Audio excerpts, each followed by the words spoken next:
Hi everyone, Ment here. Welcome to the first lesson for June. This month we'll be taking a look at the Texas Troubadours instrumental Honey Fingers. And this first lesson will cover the intro and the head.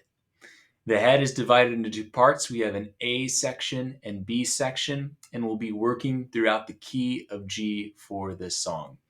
If you'd like to follow along, please download the PDF in the description below, and we'll get right into it. To start off our lesson on Honey Fingers, we'll be taking a look at the intro. The intro is based off of a G6-9 chord. So to get this on our fingers, we're going to come to the 14th and 15th frets. We're going to play 14 and 14 on our 4th and 3rd string, and then 15 and 15 on our 2nd and 1st string. We have this chord. It's an E, A, D, and G. So we have the 6, the 9, the 5, and the 1. So this is going to be pedaled throughout the intro. But from there, we're going to be playing around with the bass notes. So generally, our bass notes are going to go from the B, B flat, A, to A flat, eventually resolving on this G here. So what we can do here, I'm going to extend my first finger outwards, and I'm going to bar across the 14th fret. What I'm doing here with my picking hand, I'm going to have my pick on the bass note and then these three fingers on the 1st, 2nd, and 3rd string. And yes, you are omitting your 4th string, but if you're playing with someone else, maybe they can grab that note or you can reconfigure it to your liking. But this is how I'm going to voice it for now so I can get the bass note in there. So I have the B and the bass, and then I'm going to reposition my fingers. I'm going to drop this one down and play a B flat, and then add in my middle finger to get that A note again. Then I'm going to drop it down one more to get the A. Now this next one's a little different. There's some dissonance in it. We're going to move our middle finger down to the A flat G sharp and our first finger down to the A flat G sharp. This is kind of a stretch too, like so. Some great tension. So to review that move, so far we have now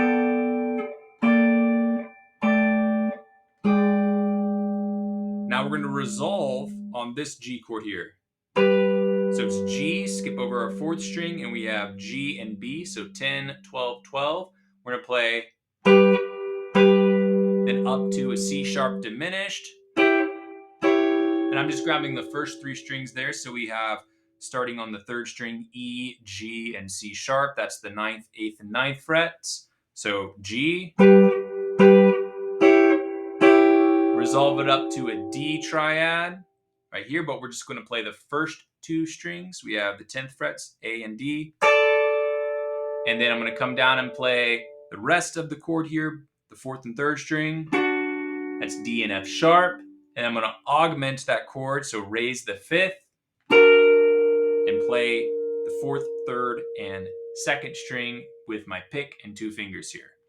So I have this G, C sharp diminished, D, D, D augmented. And now we'll be going into the A section.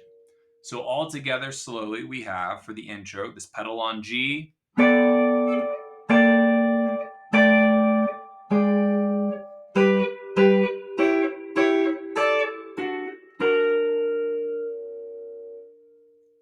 So to begin looking at the A section of our melody, we'll be working out of our E chord shape, specifically looking at the first 4 strings. So the beginning of our progression starts with the G, C to G. So we'll be working out of the G chord here, the C chord here, and the G chord here. We're going to take the same figure through each chord shape. We're going to start on the 2nd of each chord. So this is the A, the 2nd of G. And we're going to slide up. Part of Leon Rhodes' sound is to not break contact with the guitar, to keep our fingers on the strings so we can have as nice as legato playing as we can. So we have the A up to the B, like so. And then we're going to flatten our first finger to play the 3rd frets of the 2nd and 1st string. So we have like so. So we're just outlining the triad coming from the second. And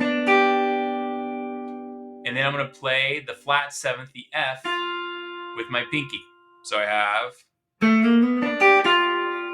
as the first phrase. So with my picking gear, I'm picking, sliding, sliding, pick down, pick up, pick up. So I'm trying to keep my motion the same. Picking down, and then as I hit the top of that melody, coming back with upstrokes. So we have. Now I'm going to do the same move on the C chord. I'm going to start on the D, the second of C, and play right up it.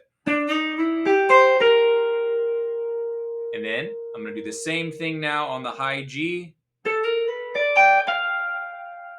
And then I'm going to answer this with a G7-9 chord. So if you're used to playing rockabilly, this is a really common chord. Starting on the fourth string, we have the flat 7. Moving on to the 9, the A, the third, the B, and then on the first string, we have the G. So this entire phrase, which will be the foundation for the other parts of this melody, we're using the same chord grips, the same fingering here. We have.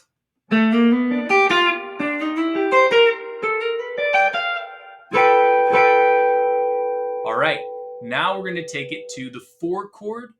Then we're going to go to the 3-7 and then the 6-7. So that's the C, B, and then E, all dominant 7th chords. So we're moving from the 4 to the 3rd. The 3rd resolves into the 6. It's the B is the 5 chord of the E. So we're going to work down resolving 5s. So we have to the C right here. Now to the B right here. Same move, starting on the C sharp. Now to the E right here. Same move, starting on the F sharp. And then 2 E7-9 chords, the same grip we used for the G7-9. Like so. So without me talking, that's.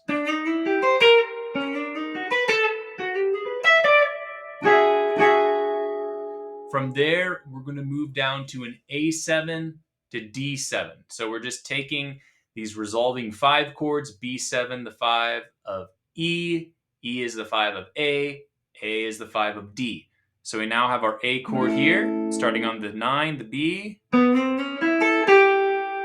Now up to the D, starting in the 9, the E. We're going to answer this phrase with a diminished 5th lick or a tritone lick. What we have here starts on the G. It's going to go. So I'm starting the high G and then moving down to the G on the 3rd string. That's the octave. Now up to the tritone. That's the flattened 5th. That's a D flat. Down to the octave of the D flat. So we have this. And then I'm going to restart the A section. Now we're going to repeat all of that again, but this time the second ending is going to sound like this. So it's just G, D, E, F sharp, G.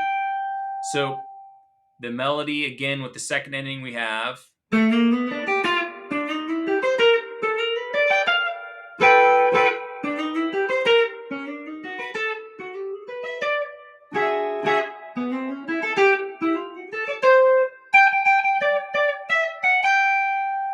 Our next part, the B section, will be taking down a G chord C shape and moving that chromatically down to the D chord C shape.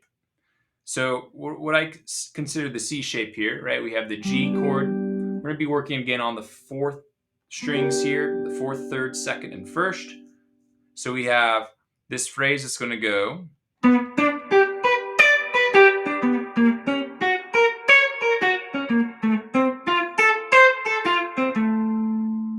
Just taking up the triad, we have the 3rd, 5th, 1st, 3rd, 5th, and right back down.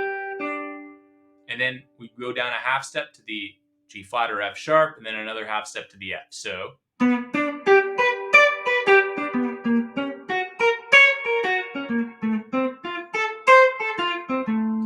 now we're going to play an E, E flat, and D. So we have.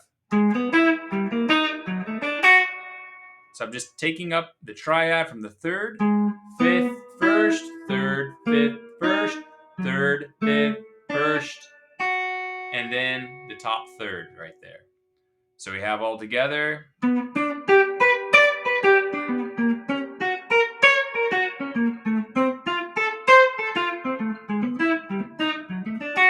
Again.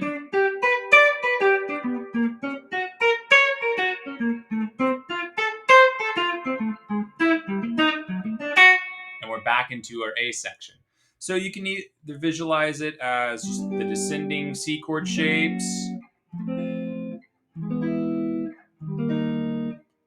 or the top part of those C chord shapes that sometimes look like a D chord, right? Like here or right here. We just have. And